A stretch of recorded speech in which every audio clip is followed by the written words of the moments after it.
Dan tentu saja topik-topik yang selalu kami angkat di Morning Session with Nuim Hayat ini tidak hanya sekedar isu domestik dalam negeri Indonesia, tapi juga isu domestik, isu global yang lagi hangat di dunia, entah itu perang di Ukraina dengan invasi Rusia ke Ukraina, tapi juga isu domestik di Australia. Nah, kali ini kita berbincang terkait dengan salah satu tambang emas terbesar di dunia, yaitu Perth Mint yang menjadi pengolah emas terbesar yang baru ditambang di dunia. Salah satu tempat wisata terbaik di Perth dan terkenal karena memproduksi koin peringatan untuk menandai segala sesuatunya, mulai dari pernikahan kerajaan hingga film James Bond terbaru.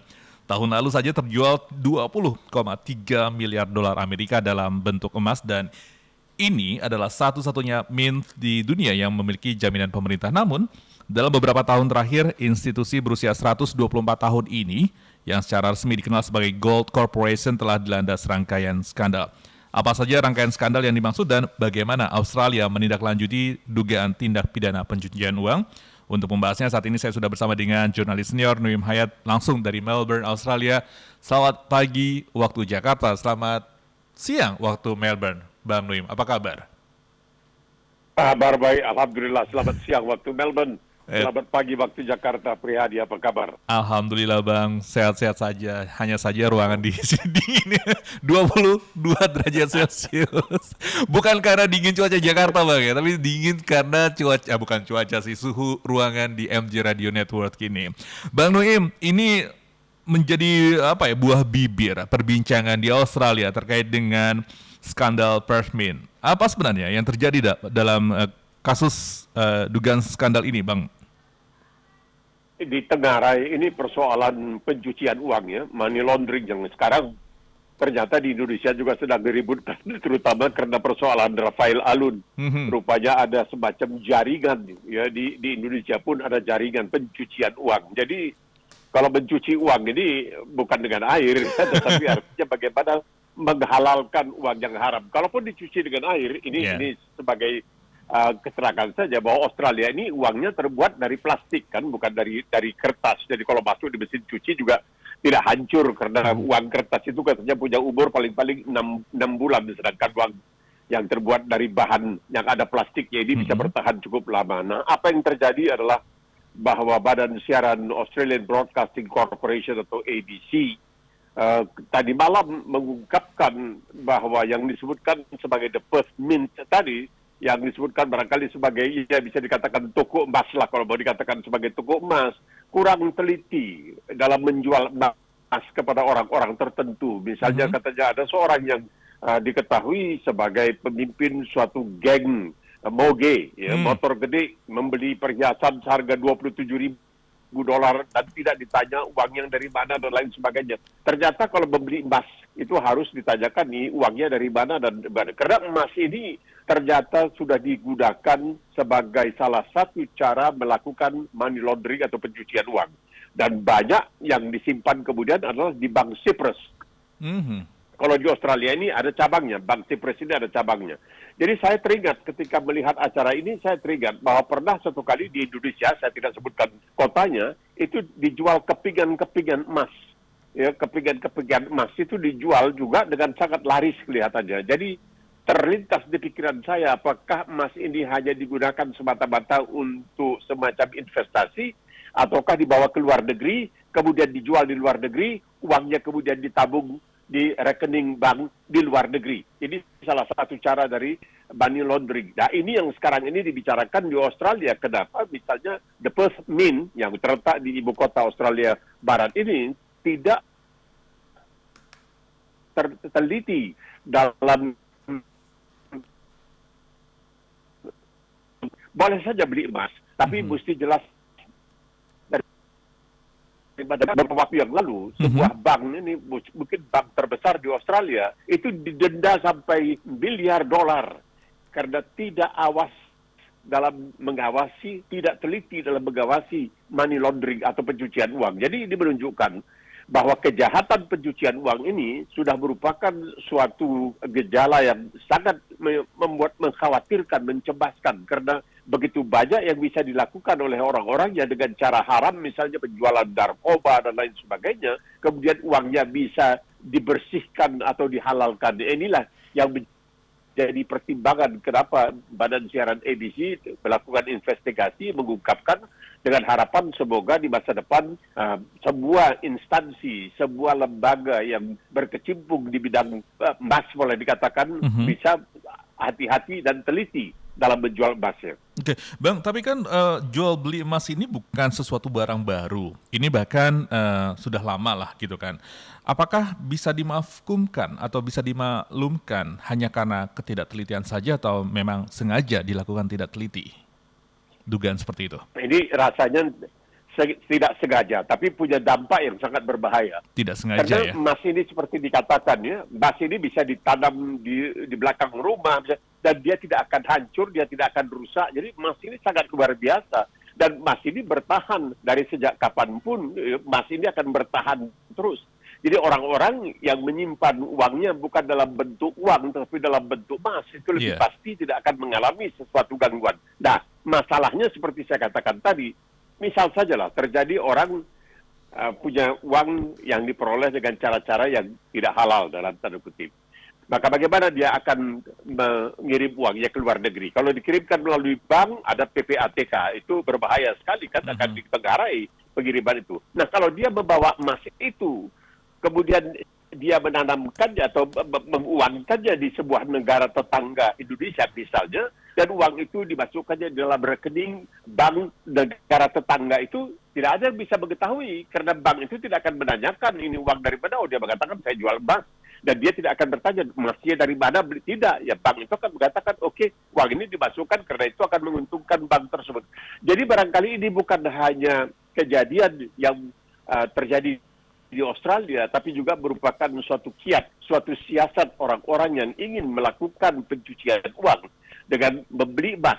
Karena itu dikatakan tadi, emas ini tidak akan bisa koyak, tidak akan bisa terbakar, tidak bisa rusak, tidak bisa berkarat, dan lain sebagainya. Jadi ini barangkali merupakan satu gejala yang bukan hanya terjadi di Australia. Seperti dikatakan tadi, banyak oligarki di Rusia itu, mafioso dari Rusia itu, yang menyimpan uang dalam bentuk emas di Bank Cyprus. Ini terkenal sekali bahwa Bank Cyprus ini adalah tempat orang menyimpan emasnya untuk kepentingan-kepentingan di masa depan. Karena emas ini kan sesuatu yang universal. Ini kan sesuatu yang menjaga raya. Dimanapun emas itu tetap adalah emas.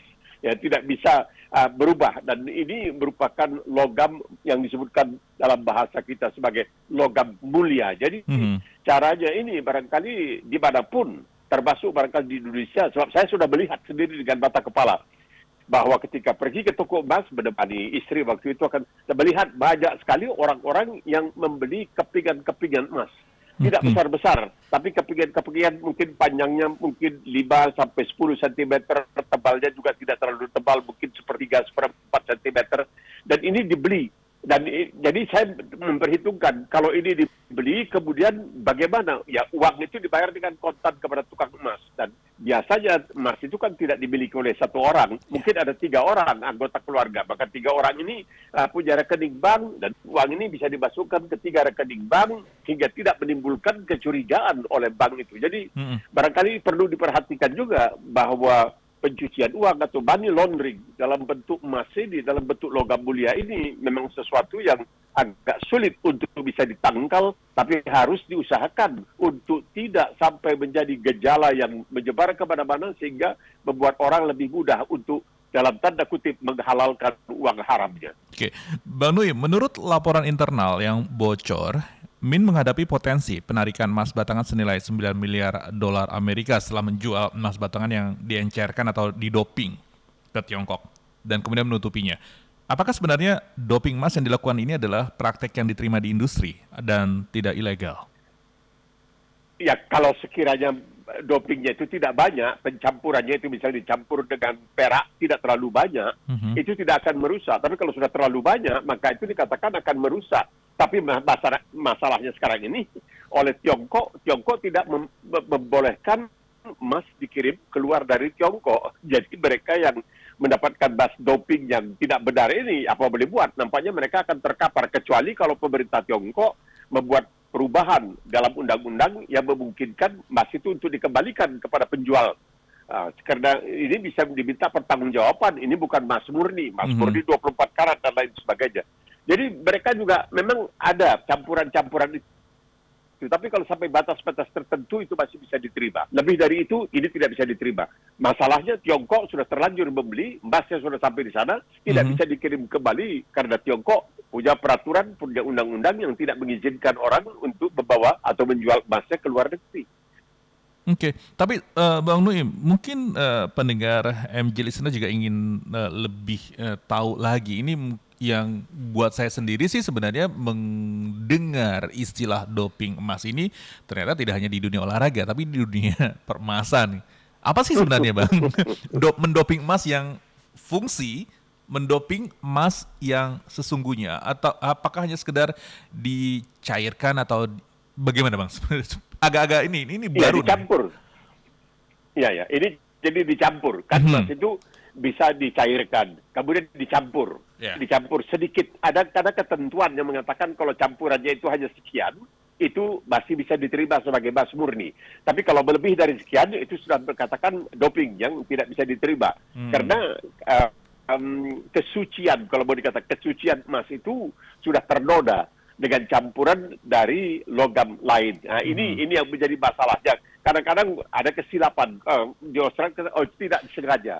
Itu bukan dilakukan dengan sengaja, maunya dimasukkan hanya misalnya 2 ons atau termasuk 3 ons. Itu sebenarnya adalah suatu kesalahan. Itu tidak bisa diterima. Tapi sudah terlanjur terjadi dan sudah terlanjur dikirim dan tidak bisa dikirim kembali kepada pihak penjual. Itulah doping itu. Jadi kalau dikatakan emas murni, belum tentu emas itu emas murni, karena di dalam emas itu mungkin ada campuran-campuran yang bukan emas.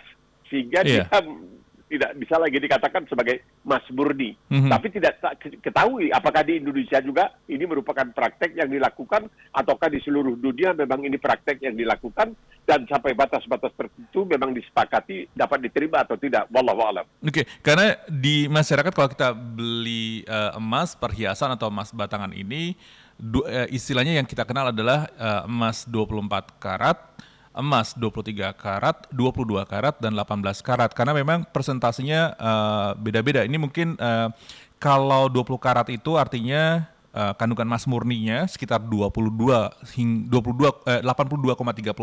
sampai dengan 86. Kemudian juga 19 karat ini kandungan emas murninya ini sekitar 78,20%. Mungkin yang dimaksud dengan doping emas ini di luar dari yang di standar peremasan kali ya, di bawah itu. Begitu Bang Nuim? Ya, ini kan bahan bakunya. Jadi bukan yang sudah menjadi perhiasan yang tadi Adi katakan mengenai 22 karat, 18, itu kan biasanya sudah menjadi perhiasan dan lain sebagainya. Ini bahan bakunya yang dalam tanda kutip bisa dikatakan telah tercemar. Ya, ini bukan ketika dia dijadikan perhiasan. Dan kalau perhiasan itu memang benar, ada yang 14 karat, ada yang 10 karat, ada yang 18. Di Indonesia lebih tinggi biasanya ya, karena di Indonesia, di India, barangkali di Afghanistan, kalau saya lihat toko-toko emas orang-orang dari Afghanistan di Melbourne ini juga memang kelihatan emasnya itu beda sekali dengan emas dari Australia yang kelihatan hampir-hampir macam swasta gitu. Macam swasta, bukan emas 100%. Nah, ini yang dimaksudkan dengan doping ini adalah dalam emas murninya. Jadi bukan emas yang sudah dijadikan perhiasan, tapi emas murninya yang telah dicacat ya, boleh dikatakan telah dinodai oleh campuran yang melampaui batas. Oke, tapi Bang Nuim, kalau di Australia sendiri, untuk warga Australianya sendiri, apakah mereka ini bebas untuk melakukan transaksi emas? Ya, kan kita bisa beli di toko-toko emas kan macam-macam. Kita tidak perlu membeli perhiasan yang betul-betul perhiasan. Ada macam kalung yang dibuat persegi-persegi dan emas. Ya, itu bebas diperjualbelikan. Ya, karena mereka ini kan punya izin untuk menjual emas, tapi kebanyakan yang saya lihat toko-toko emas misalnya yang dikelola oleh orang Turki dan lain sebagainya di Melbourne ini, banyak diantaranya itu dikunci dari dalam dan mereka tidak memberikan terlalu banyak tamu atau pelanggan masuk. Mungkin 4 orang sekaligus, yang selebihnya harus antri di belakang nanti. Jadi mereka itu sangat hati-hati juga dalam persoalan emas. Tapi mereka bebas bisa menjual dan kita bebas bisa membeli. sampai batas-batas tertentu. Tentunya Iya. tidak membeli dengan sampai Betul. harga puluhan ribu dolar. Itu tentu akan menimbulkan kecurigaan. Makanya diteliti ini uangnya dari mana. Menariknya adalah bahwa yang menjadi persoalan tentang the Perth Mint yang di Perth itu di negara bagian Australia Barat itu, yang membelinya itu bekas pemimpin geng motor gede yang seluruh mukanya itu ditatu dirajah begitu. Ngeri sekali melihat orangnya. Dan dia masuk bawa duit 27 ribu dolar untuk membeli emas. Ya, itu hak dia. Cuman kenapa tidak ditanyakan dari mana uangnya? Karena begini, Adi. Di Australia ini, itu yang disebutkan sebagai geng-geng moge, geng-geng motor gede itu. Mereka saling berantem, saling tembak-menembak dan lain sebagainya. Mereka juga ditegarai dan sudah sering tertangkap itu melakukan jual beli narkoba. Mereka juga melakukan hal-hal yang seperti itu. Mereka merupakan, bisa dikatakan geng lah. Betul-betul geng atau kawanan penjahat bisa dikatakan. Karena ya apa boleh buat ya, mereka sudah berdiri dan ada geng namanya Comanche, ada Comanche dan lain sebagainya. Nah makanya harus ditanyakan ini uangnya dari mana, tapi tidak ditanyakan. Itulah masalahnya. Yang menjadi Kemungkinan saja yang menjual barangkali segan ya. Gimana nggak segan Bang Nuim? Yang beli tatoan. Yang menjadi soal, jadi sebenarnya titik berat yang menjadi soal yang juga kita mesti harus juga garis bawahi adalah ketika masyarakat, ya tadi warga Australia memang diperbolehkan gitu kan, toh juga itu untuk konsumsi pribadi gitu kan, dan nominalnya pun juga nggak banyak. Yang menjadi soal dan yang mestinya menjadi sebuah pertanyaan besar adalah ketika seseorang ini membeli emas dengan jumlah yang banyak, sumber uangnya itu dari mana? Itu kan yang kemudian menjadi sebuah skandal seperti itu kan Bang Noim ya. Yang kemudian diduga. Ya inilah, Iya. sekarang tiba-tiba. Dan Yang ini sekarang ini yang kemudian diributkan betul. di Indonesia sendiri. Jadi bukan hanya di Australia, tapi di Indonesia sendiri. Hari ini koran-koran Indonesia juga membuat laporan yang mengatakan bahwa menurut KPK ternyata bahwa yang namanya Rafael Alun itu tidak sendirian, tapi punya nomini yang disebutkan. Ya kita tidak tahu ya, apakah ini pencucian uang melalui emas atau bagaimana. Karena begini, Adi, pernah ada tulisannya dari sebuah universitas di Amerika yang mengatakan bahwa ada sejumlah wanita di Indonesia, wanita kaya, yang menyimpan uang sampai dekat dengan 20 miliar dolar di Singapura katanya. Begitu. Tidak kita ketahui bagaimana mereka caranya mentransfer uang itu. Apakah melalui bank dan apakah itu dibedarkan atau dicek oleh bank. Wallahu alam. Jadi kemungkinan bahwa itu dilakukan dengan membawa emas juga adalah suatu kemungkinan. Iya, dan ujung-ujungnya apakah orang yang memiliki dana sebesar itu apakah murni miliknya atau hanya dititipkan atau mungkin juga ada indikasi bahwa mereka-mereka itu adalah profesional money laundry. Kita akan bahas Bang Noim setelah pesan-pesan berikut ini. Ya.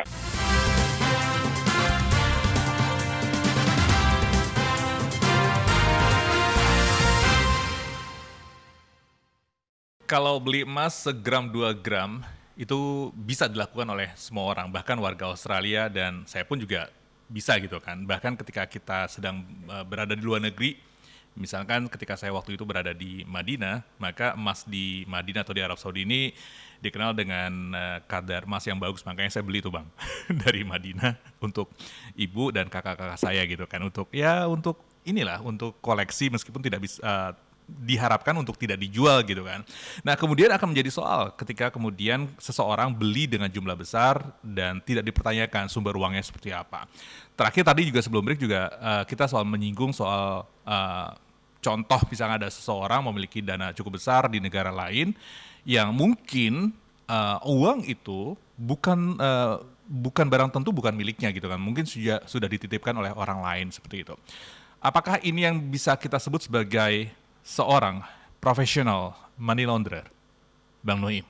Ada nggak sih orang-orang dengan profesi seperti itu? Iya, betul. Ini ada money laundering. Jadi kalau dahulu kan biasa mereka misalnya pergi ke kasino. Kasino untuk beli chips. Tapi chipsnya tidak dijudikan semuanya, kemudian chipsnya dikembalikan, dan ya, dia bisa mengatakan ini dari judi, menang judi. Nah, ya apa boleh buat? Di sini kan orang yang menang judi, menang lotre, dan sebagainya di Australia ini tidak dikenakan pajak. Tapi kemudian dengan pengawasan yang agak ketat, agak sulit melalui kasino. Jadi rupanya sekarang melalui emas. Karena untuk ditransfer begitu saja seperti yang dikatakan oleh PPATK baru-baru ini, itu bisa dilacak dengan mudah siapa saja yang melakukan transaksi melalui bank. Oleh sebab itu emas ini ternyata rupanya memainkan peranan. Itulah saya katakan 3-4 tahun yang lalu barangkali sebelum COVID lah. Sebelum COVID saya sempat berada di Indonesia dan melihat transaksi orang-orang yang banyak membeli emas. Tapi saya tidak menanyakan untuk apa dan lain sebagainya, karena bukan urusan saya. Tapi orang datang membeli emas, bawa pulang. Apakah itu hanya untuk investasi, barangkali untuk nanti kalau sekiranya diperlukan kebetulan dan sebagainya, ataukah itu barangkali untuk dibawa ke luar negeri. Dan kemudian, karena harga emas ini kan boleh dikatakan dimanapun di dunia ini, Bali tak Bali, kata orang kita kan, tidak banyak bedanya. Oleh sebab itu emas ini sebagai semacam uang universal begitu kira-kira. Jadi inilah yang dimanfaatkan.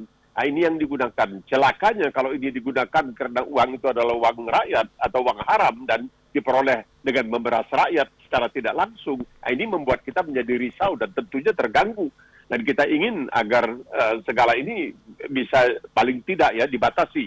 Bukan diberantas sama sekali, mungkin tidak bisa, tapi harus dibatasi, harus dipertanyakan orang-orang yang membeli emas dari mana uangnya, dan juga barangkali perlu apa maksudnya. Ya tentu mereka tidak akan menyatakan, tapi kan kita bisa melihat kalau orang ini misalnya secara tidak jujur berusaha untuk berdusta dan lain sebagainya, itu bisa ditegarai tentunya. Bang Nuim, kalau emas ini kan barang yang nggak kecil ya, kecil nggak, besar juga nggak. Tapi kalau misalkan memindahkan emas ke luar negeri, itu kan perlu harus declaration of custom-nya gitu kan.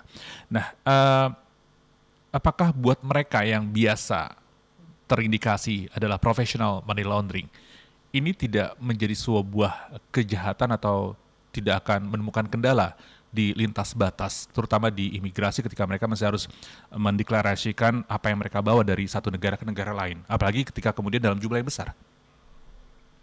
Ya, tapi kan tidak semuanya dideklarasikan. Karena hanya sebagai, kalau sekiranya duana di tiap-tiap pelabuhan, apakah pelabuhan laut atau pelabuhan udara, setiap orang penumpang harus diperiksa satu persatu, itu kapan selesainya? Kalau penumpang sampai ratusan, bisa 500-600 orang yang berada di satu tempat, bagaimana duana bisa melacak? Seperti juga peti kemas dan lain sebagainya. Makanya itu kan tidak mungkin bisa diperiksa satu demi satu. Jadi mereka memanfaatkan kenyataan ini bahwa secara kemanusiaan ini tidak mungkin terjadi. Bang Nuim, ini itu bisa saja mereka menggunakan kurir atau ya. Silakan Bang Nuim. Ya, ini kan tidak perlu satu orang, mereka bisa menggunakan 3-4 orang kurir. Dan ini biasanya kan dengan mudah masukkan di dalam koper. Tidak sebuah koper harus dibuka, jarang-jarang. Kadang kita memang heran kalau saya melihat acara televisi, ada acara televisi khusus di Australia ini menunjukkan bagaimana para duana di bandara, terutama di bandara-bandara Australia di berbagai kota, itu bagaimana mereka itu bisa seakan-akan melihat, oh ini koper perlu kita buka. Biasanya karena di Australia ini untuk masuk harus, ya itu mereka itu dalam hal ini saya harus mengakui bahwa mereka memang sangat teliti dan punya keahlian tersendiri. Tapi tidak semua bisa diperiksa dan tidak semuanya tertangkap. Karena ya kalau ini secara kecil-kecilan ya, waktu saya masih ya ingusan umur 20-20-an begitu, berusaha menyelundupkan emas dari Pinang, Pulau Pinang di Malaya ke India, ke Madras itu naik kapal namanya Rajula. Yaitu emas yang saya beli itu saya masukkan ke dalam sabun Lifebuoy. Kemudian sabunnya dipakai. Jadi tidak kelihatan tapi berat, sabunnya berat. Cuma di zaman itu, ini tahun 1960. Di zaman itu belum ada metal detector, belum ada alat yang bisa ya menengarai kalau sekiranya ada logam. Nah, itulah di sabun itu dimasukkan. Dan kemudian dibikin rantai, dibikin gelang, dan lain sebagainya. Harganya di India dibanding dengan di Malaya beberapa kali lipat. Itu satu kapal 800 orang, sama-sama saya itu semuanya pakai rantai yang besar-besar, semuanya bawa emas untuk ke India. Karena India dianggap sebagai pasar emas, boleh dikatakan nomor 1 di India. Kalau kita lihat banyak perempuan-perempuan India pakai gelang, ya, gelang kaki dari emas, gelang tangan, di hidung, di mana-mana itu pakai emas. Jadi ya memang betul ketika saya sampai di sana, karena harga emas waktu itu merosot di Madras, tempat kapal singgah, karena semua orang bawa emas, ya saya berangkat ke Bombay naik kereta api, dan di Bombay ada tempat namanya Crawford Market. Saya pecahkan sabun saya itu, ya saya jual di sana, dan uangnya memang berlimpah ruah lah boleh dikatakan pada waktu itu. Dan ketika saya sebagai TKI gelap tertangkap di Arab Saudi dan diusir kembali, saya berangkat dengan kapal Kuala Lumpur, itu milik Malaysia, waktu itu belum ada Malaysia, milik Malaya. Itu juga bawa emas, masukkan juga di dalam sabun, sampai di Penang bisa dijual, karena emas seperti yang Adi katakan, di Arab Saudi, di Madinah, di Mekah itu, di Jeddah itu lebih murah dari di Malaya. Jadi memang ya sudahlah, emas ini merupakan semacam barang berharga universal yang bisa harganya ya tidak banyak berbeda dari satu tempat di tempat lain. Tempo hari beli perhiasan cincin itu di Madinah itu lebih karena modelnya sih Bang. Katanya orang-orang yang dari Arab Saudi itu paling tidak punya oleh-oleh emas lah, perhiasan emas, karena desainnya itu lebih unik dan lebih mewah, meskipun juga ya beda-beda tipis kan harganya, nggak jauh beda ketika beli emas 1 gram di Madinah, ya sama aja, kurang lebih sama dengan di Indonesia. Bang Nuim, ini ketika kita coba untuk menarik yang terjadi di Indonesia, Bang, menurut kalau kita tarik dari kasus yang sedang berjalan di Indonesia, ini PPATK mengungkapkan bahwa dugaan tindak pidana pencucian uang, tadi kita sempat singgung soal nama tersebut, terkait dengan kasus Rafael Alun Trisambodo melibatkan konsultan pajak. Dan hal ini diungkapkan langsung oleh Kepala PPATK, yaitu Ivan Yustian Vandana, mengatakan bahwa PPATK mensinyalir adanya professional money launderer. Apakah tindakan seperti ini lazim dilakukan di dunia keuangan, Bang Nuim? Sangat lazim. Sangat lazim.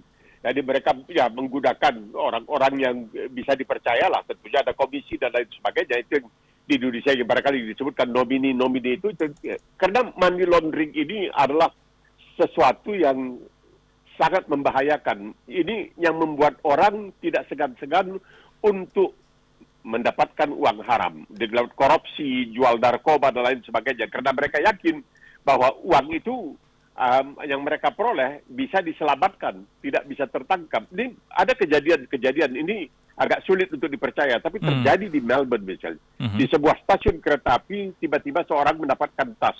Dalam tas itu ada duit $200,000. Yeah. Ya, nah, entah bagaimana itu uang di dekat stasiun kereta api itu ada tanaman-tanaman, ya, sehingga tas itu di situ. Dan di sini peraturannya, uang seperti itu harus diserahkan kepada polisi. Setelah 3 bulan, apabila tidak ada orang datang untuk mengatakan, maaf, ini uang saya, mau saya ambil kembali, maka uang itu akan diberikan kepada orang yang menemukan uang itu.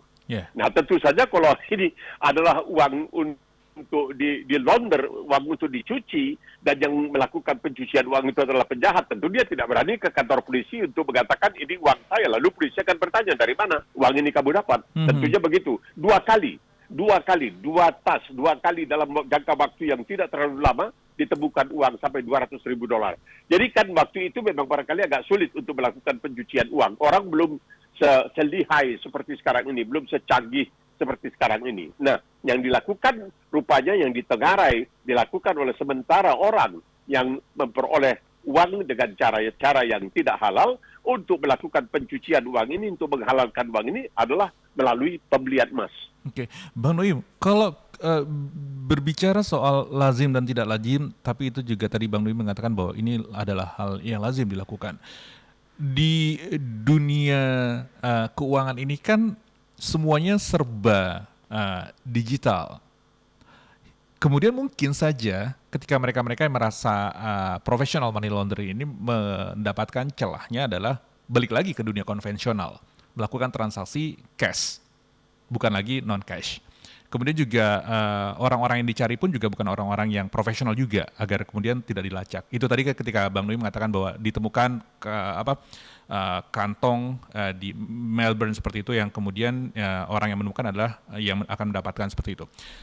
Inikah celah yang biasa dimanfaatkan oleh mereka-mereka yang berpraktik money launderer ketika mereka tidak mau dilacak secara digital seperti itu? Nah itu, kalau digital kan lebih mudah dilacak. Betul. Di digital tentu lebih dengan cara yang seperti ini, seperti saya katakan tadi, Konvensional. pelan-pelan, maka tempatnya ya pelan-pelan dibawa keluar, dibeli kepingan-kepingan emas dalam jumlah yang tidak terlalu banyak sehingga tidak menimbulkan kecurigaan, dan barangkali juga disimpan di dalam koper di mana yang tidak terlihat oleh duana atau tidak terlacak oleh duana, dan banyak di antara emas ini kemudian itu dia bermuara di hotel di Bank Cyprus. Cyprus ini ya sebuah pulau kecil lah ya, yang terbagi antara dua, Yunani dan Turki. Ini juga dilakukan, jadi rupanya mereka sudah mencari jalan karena digital begitu mudah untuk dilacak. Maka mereka sekarang melakukan sesuatu yang telah terbongkar, bahwa rupanya melalui emas mereka bisa menyeludupkan, bisa menghalalkan uang haram itu. Emas itu bisa dilebur menjadi perhiasan, kemudian dijual dan lain sebagainya. Ya, setelah dijual sebagai perhiasan, itu kan tidak lagi ada banyak persoalan yang ditanyakan. Ya, kok saya jual perhiasan kok? Nah, ini kan jadi biasa saja, tidak ada yang mencurigakan. Nah, inilah rupanya yang dimanfaatkan oleh mereka yang melakukan pencucian uang. Dan ini tidak tahu saya apakah uang yang sekarang ini sedang diselidiki di Indonesia tentang pencucian uang dan lain sebagainya. Saya pikir persoalan Rafael Alun ini adalah satu dari sekian banyak, istilahnya the tip of the iceberg. Ya, ini ada puncak dari gunung es itu barangkali. Mungkin ke bawah-bawah sana lebih banyak lagi hal-hal seperti ini yang terjadi.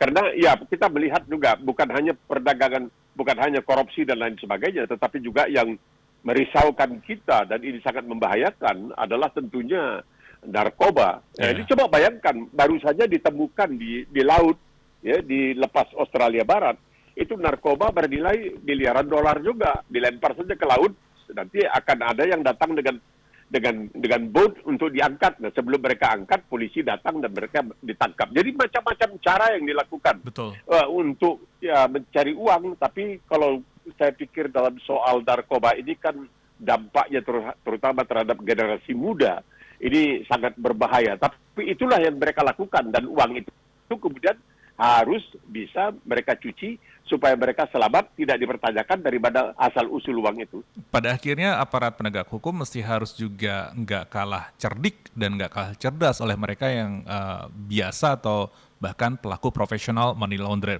Ketika dunia digital mengawasi atau kemudian seperti mengamati mereka, maka mereka mencari cara dengan celah melakukan transaksi secara konvensional. Bahkan terkait dengan Rafael sendiri, Bang Nuim, ini Menko Polhukam Mahfud MD menegaskan bahwa Rafael bisa saja dipidanakan jika dirinya terbukti melakukan pencucian uang.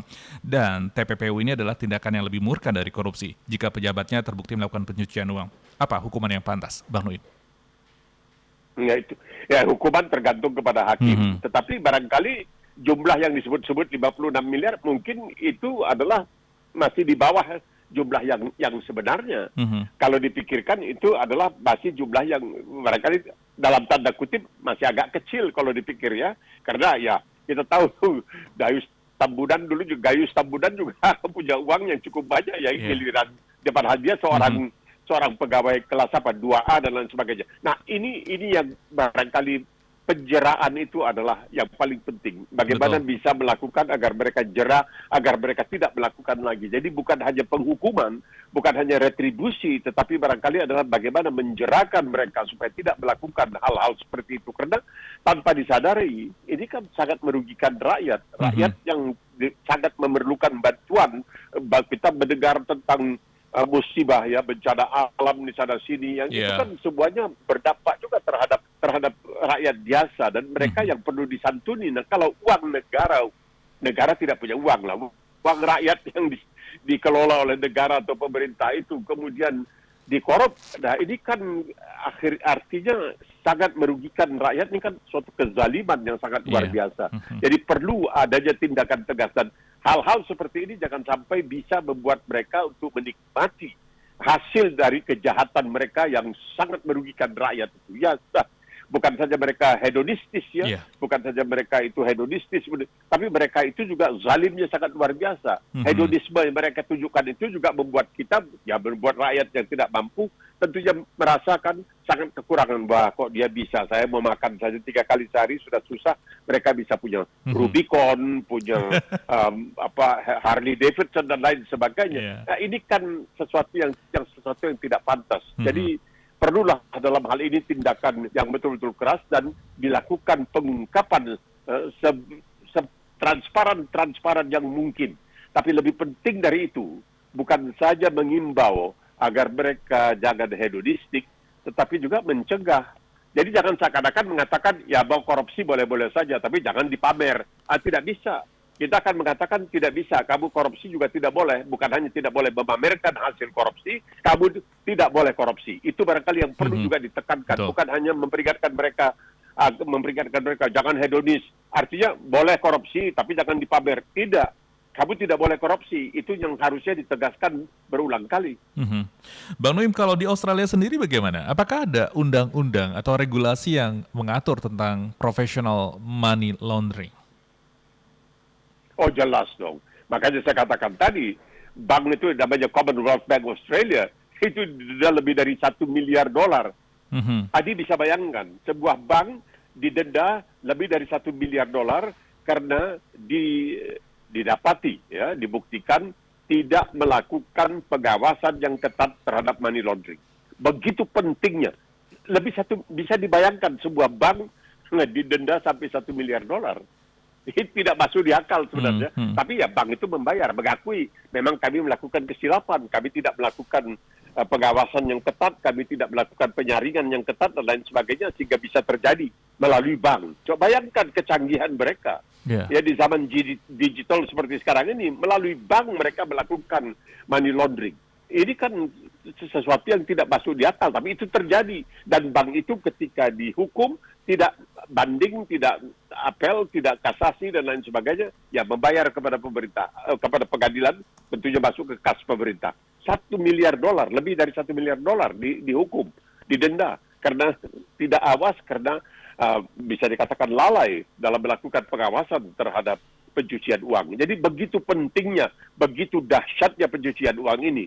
Tentunya kalau tidak masakan pengadilan menjatuhkan hukuman sampai seberat itu, kalau ini bukanlah kejahatan yang luar biasa. Oke, Bang Noim, salah satu mungkin yang menjadi modus dari pencucian uang koruptor, ini biasanya dilakukan dengan memindahkan aset atas nama orang lain. Apakah semestinya bank juga ikut berperan dengan pemerintah untuk dugaan-dugaan yang dilakukan orang tak biasa? Karena kan biasanya kalau orang-orang kaya ini dengan nominal yang banyak ini mudah teridentifikasi. Tapi ketika kemudian ada transaksi luar biasa dilakukan oleh orang-orang yang tidak biasa, yang mungkin circle-nya ini di luar dari circle orang-orang yang memiliki cukup nyaman dengan keuangan mereka, ini perlu dicurigai seperti itu. Iya. Sudah jelas, mereka kalau istilahnya di Medan tuh punya kaki busuk istilahnya. Jadi punya kaki artinya orang-orang yang bisa dimanfaatkan. Tapi tidak semudah itu. Kalau yang hal seperti ini mudah terlacak, karena orang yang dimanfaatkan untuk hal-hal seperti itu, banyak diantaranya kalau orang-orang awam, itu dia kadang-kadang tidak bisa merasa menahan diri untuk menyimpan rahasia itu. Kalau rahasia itu diketahui oleh 2 orang, itu bukan rahasia kan. Kalau rahasia diketahui oleh 2 orang, itu bukan rahasia lagi. Karena orang ini akan berkata, si Polan begini. Nah, itu masalahnya. Jadi mereka mencari orang-orang yang memang sudah terlatih, orang-orang yang sudah terbiasa, itulah menggunakan kaki-kaki yang sudah terbiasa, dan karena di zaman digital ini mudah ditelisik, mereka menggunakan kaki-kaki ini. Jadi seperti saya katakan, apakah tidak mustahil bahwa mereka yang membeli, misalnya, lempengan emas, kepingan emas sebesar katakanlah HP ya, atau telepon selular dan lain sebagainya, lalu mengatakan, kamu mau jalan-jalan ke mana? Singapura, ke Malaysia, ke Thailand, kita tanggung semua, tahu bahwa ini, tapi nanti di sana kamu serahkan ini. Itu kan agak tidak begitu sulit untuk dilakukan. Nah, makanya perlu dicari agar jangan sampai, atau ditegarai agar jangan sampai hal seperti ini terjadi. Karena dengan demikian, mereka akan terus melakukan pencucian uang, mereka akan terus mencoba untuk mengumpulkan uang-uang haram ini. Oke. Dan yang jelas pada akhirnya ketika kita berdiskusi hari ini kita juga MJ Listener juga mendapatkan perspektif bahwa sekarang pun juga sebenarnya ada profesional money launderer dan ini sebenarnya mereka juga kalau di mata hukum juga merupakan profesi yang tidak lazim bahkan ilegal. Begitu Bang ya? Iya, betul. Karena itu kita melihat kalau di sini ditangkap misalnya baru-baru ini ditangkap sejumlah orang dalam kasus narkoba, itu Adi kita tidak percaya di dalam kantong-kantong plastik itu ada jutaan dolar uang tunai. Kita ngelihatnya di televisi ngiler juga tuh. Udah begitu banyak. Ya, tapi ya itulah bahwa dalam kasus narkoba ini kan banyak transaksi terlanjur dengan uang tunai. Bukan dengan kartu, ya ini dengan uang tunai. Nah, uang tunai ini bagaimana nanti untuk bisa dimanfaatkan? Kalau tidak hati-hati akan terbongkar dan akan terbongkar semuanya. Di sinilah mereka menggunakan cara-cara antara lain barangkali dengan membeli emas dan lain sebagainya untuk menutupi kejahatan mereka itu. Ya ini adalah sesuatu yang merupakan tantangan bagi alat negara, bagi pihak yang berwajib. Ya. Bagaimana cara untuk mengatasi ini. Jadi dahulu begini, saya ceritakan sedikit saja secara cepat. Dahulu itu sering orang di rumah-rumah biasa di Australia ini itu menanam ganja. Dan sekarang ganja ini sudah banyak dihalalkan, dilegalkan. Mereka menanam ganja dengan hydroponics. Nah, hydroponics ini kan menggunakan listrik dan lain sebagainya supaya hangat terus dan sebagainya. Nah, ini di sini juga hebatnya ketika tagihan listrik itu rumah nomor 1 kok misalnya cuma $200 3 bulan, tapi rumah nomor 2 di sebelahnya kok bisa sampai $1.000 listriknya. Nah, ini kan menimbulkan. Nah, di sini mereka cepat tanggap. Betul. Jadi pihak listrik juga melaporkan kepada polisi, ya polisi langsung melakukan pendobrakan rumah itu dan bisa ditemukan bahwa di rumah itu telah ditanam ganja dan sebagainya. Jadi hal-hal yang seperti ini harus ada kecekatan dan keawasan, ya, kelihayan, kelijahan dari pihak berwajib untuk menengarai. Jadi kalau melihat misalnya, kenapa si Bodi bisa punya Rubicon? Kan tidak mungkin. Berapa gaji ayahnya? Kenapa dia bisa punya Harley Davidson? Jadi pencegahan itu lebih baik daripada pengobatan. Itulah yang penting. Bang Nuim, hari ini kita belajar soal sikap Australia terhadap modus pencucian uang dan yang pada akhirnya kita dapat perspektif bahwa soal money laundering ini. Dan terima kasih sekali lagi Bang Nuim untuk obrolannya hari ini. Yang jelas penegak hukum jangan kalah cerdik dan juga jangan kalah cerdas terhadap mereka yang mengakali hukum. Begitu Bang ya. Sekali lagi terima kasih Bang Nuim untuk hari ini dan sehat-sehat selalu Bang Nuim. Assalamualaikum warahmatullahi wabarakatuh Bang Nuim.